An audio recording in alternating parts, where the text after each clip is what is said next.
Like most dreams, they begin with a simple thought, a what if. Then somewhere along life's journey, that what if evolves into a belief. For some, that belief will drive them to put it all on the line, to sacrifice everything they know to become a champion.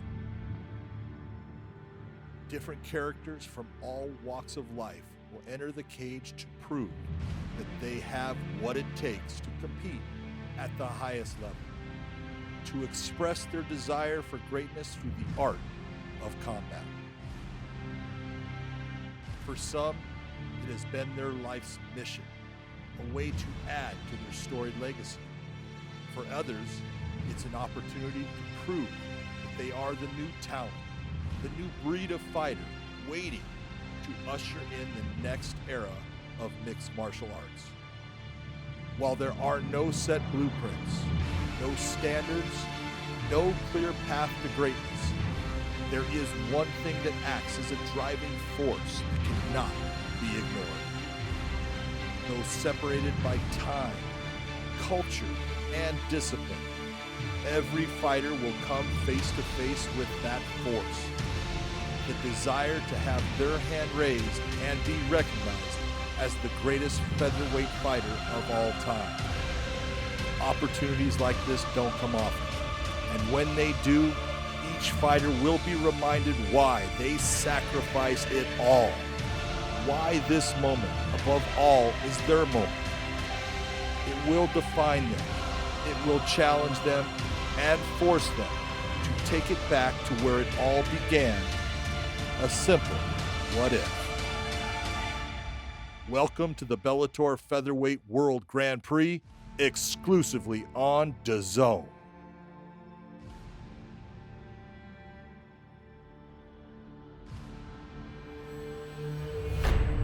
What makes this Bellator Featherweight Grand Prix so interesting is that anyone could really take this. You know, every single man in this tournament has a real good chance of winning, and it's going to make it really exciting. Every single fight is one you need to watch. You've got a lot of big, heavy, hard hitters in 45 that have actually fought at 55 and knocked people out, and now they're doing this at 45. I think some of the hardest hitting featherweights in the world are in the Bellator 45 division. That's what makes it particularly dangerous to fighting, because they've got the speed of the lighter guys, the heavy hands as well. Bellator has done a great job of saying, you know what? We are so stacked in this division. We're going to put on a 16-man tournament. You must win 4 fights to be the Bellator Featherweight champion.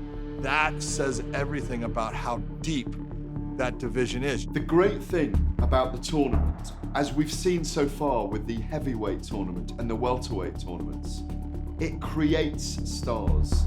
It builds big names into even bigger names. The matchups, of course, are going to create the kind of explosive fights that draw fans to come and watch. The fans are going to find this format exciting. You have all the best featherweights in the world competing against each other. The matchups that we are going to be able to see, wrestler versus grappler, striker versus wrestler, striker versus striker. You're going to see everything you can think of in MMA. I look at the list and I immediately think, like, this is some Kumite type shit. You know what I mean? Like, you look at the list, you look at the contract, you look at the wording on the contract. You know, you must be willing to fight anybody at any time, at any moment. You know, it's like an ultimate thrill chase. Every guy in this tournament is a stud. You know, nobody's to be taken lightly. I mean, Tyrone Claxton, Pitbull, Matador, you know, Daniel Strauss. I mean, it's a stacked pool. I mean, everybody's a shark. There's no minnows in here. So it's do or die in every situation, every fight. You have to be on your A game. There's no excuses. At the end of the night, if you aren't ready for this fight, you know, you're out. To get the best 16 guys, and it's whoever shows up. The number 10 seeded guy can just go on, you know, if he shows up and he's on fire, then he gets to keep fighting. And with this talent-rich pool, I think it's you shuffle the deck, you get a different tournament winner each time. But that's why it's so important that you make sure you show up and that you're the guy that are winning the fights and keep going on. Grand Prix is for the best of the best, so I want to be the best fighter in the world, you know. That's why I really like it. This Grand Prix does represent the best of the best, man. You know, I could name all the guys from top to bottom. I faced most of them already, and I'm excited to face the other half now too, if it's possible. This is something that I've been looking forward to for a long time. I'm just really grateful that Scott Coker made this possible, you know, and Bellator made this possible, and that we're sitting here right now talking about it. It's very exciting.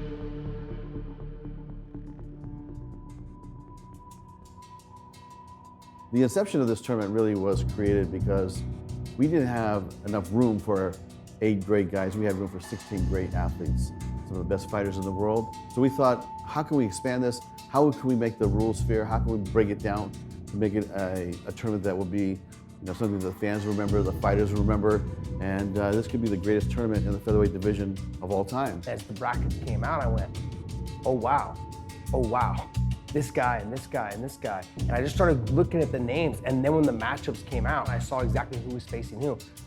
This made to be the best featherweight tournament, if not the best tournament we've ever seen. The matchups, even in the first round, all 8 fights are really competitive.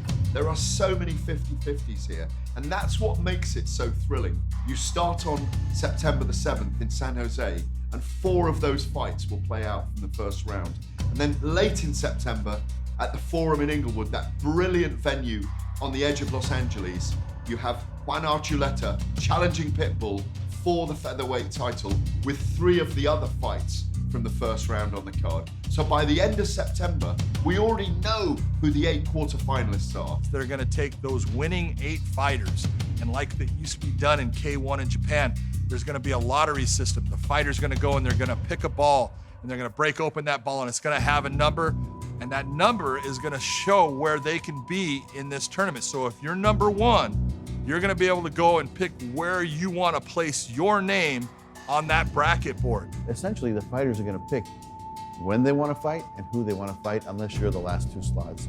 To me, that was the random drawing that I thought was fair for this tournament, and I'm really excited because there's some strategy here as to what, if you're injured, if you're not injured, when you want to fight, when you don't want to fight, who you want to fight first, and who you want to stay away from. Do you want to try to win the title early and carry it the rest of the way, or do you want to try to win it in the finals? That has to do with how well the fighter understands himself, how well he is feeling physically, also how well he knows his camps are going, and how well he matches up against his opponents stylistically, the ones that are still left in the tournament after round 1. It's going to tell the fans a lot. You're going to see a lot of, thinking on each fighter's part of where do I want to be in the bracket. And then when you get to the last 4, now they're picking who they're going to fight. This is about strategy. This is about, there's a fight taking place in the cage, and now there's a mental fight taking place outside of the cage with this lottery pick. It will make it very exciting. It will make it very fun for the fans and for the fighters. The fact that it gives it structure, because MMA is completely wild west sometimes, but this gives it structure. And it's great for the fans to be able to kind of plan their year about, but at least being able to follow their favorite fighter and see how he progresses. And once those 8 fighters pick their slot, those will become the brackets that will move forward. Very, very excited. This is something that I've been wanting to do for 3 years. I still have a lot of family in Mexico, and I would love to take care of them. My mother and father have been working since they crossed the border here in the United States. I've always seen my parents, uncles, aunts, family members work 2, 3, 4 jobs to be able to provide for themselves. But I do know that I would be able to help and perhaps even start a business, start my own Mexican bakery here in Milwaukee, and give them jobs. I'd like to do something like that, but I most definitely want to help my family with that. I'm already making plans without money. Finally, I'm gonna be able to buy a home for me, for my son, for my girlfriend, properly start my family, give my son conditions that I never had, because I came from a poor background. Will be truly a proud moment in my life, be able to offering that to my family. Yesterday, my wife asked me, how much is in forint, in Hungarian money? And I said to her, how much is? And she was like, holy shit. Of course, this money is a life change money, so it's a more motivation. Of course, I can say that, oh, I don't care about the money. Of course, I care about this money. It's $1 million, it's a lot. I could change the rest of my life, not just my life, but my family's life for forever. My son, you know, he can have his college paid off. You know, he's set for the rest of his life. You know, if I invest the money properly, I can make it last and, you know, set my family up for the long term. I'm investing in my apps. I'm talking from a standpoint of budget for marketing, whether it's email marketing, social media marketing, in-person marketing, live events. You have to pay for exposure. You can get some of it for free, but for the most part, you know, paid exposure is what shows results. And I think that that money can help out a lot. $1 million is a nice paycheck, nice payout. I think we're all fighting for that. It will help me, you know, shape my future, you know, help me pay bills, help me, you know, get on to the next part of my life and whatnot.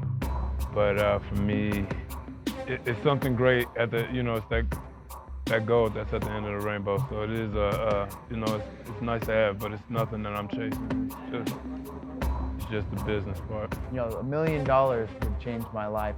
That's life-changing money for anybody. But the biggest thing is that you made that money off fighting. You know, we all fight with these big dreams, and to come in here and get paid for what you do. You know, you don't always get paid what you're worth.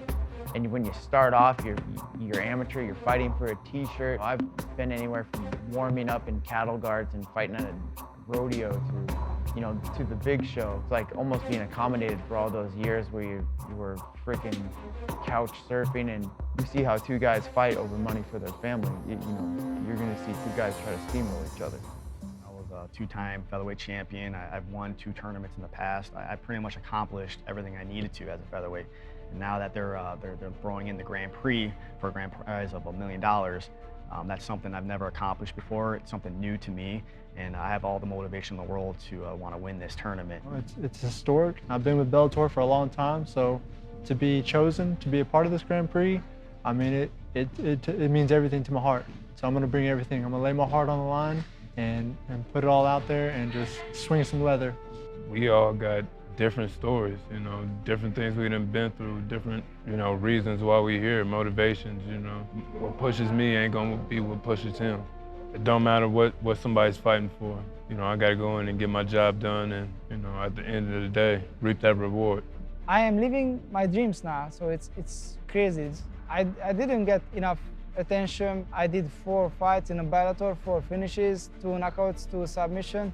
I deserve a little bit hype, and I am a 13-0. You know, I am a finisher, so I am always looking for the finish. Being world champion is not enough. My main goal is become an icon, become immortal. I don't have a match for anyone. I'm going for all of them, and that's it. Beat 4 bodies, become world champion, and continue my way to the top. All the eyes are going to be on these fights and following this tournament. So to be able to be a part of that, it's huge. The record outside of the tournament doesn't matter. The record inside does. So we all go in with a clean slate. And, you know, what I've been training for is to hand out naps all the way to the finals and hand one more out and collect that check.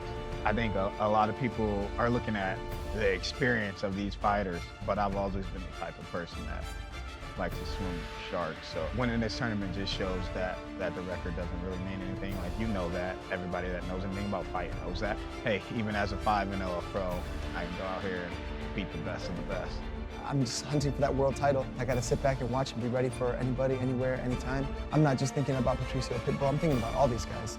And I always have been, because I knew even before this Grand Prix came up, it could be any single one of these guys at any time. One phone call could just be, beep, all right, give me the date, give me the name, give me the contract, let's go. Something that's gonna be greater for me is going out there and winning this whole thing and coming out with 2 straps and $1 million. September 7th in San Jose starts the Featherweight Grand Prix here at Bellator. I cannot wait. Let's get it on.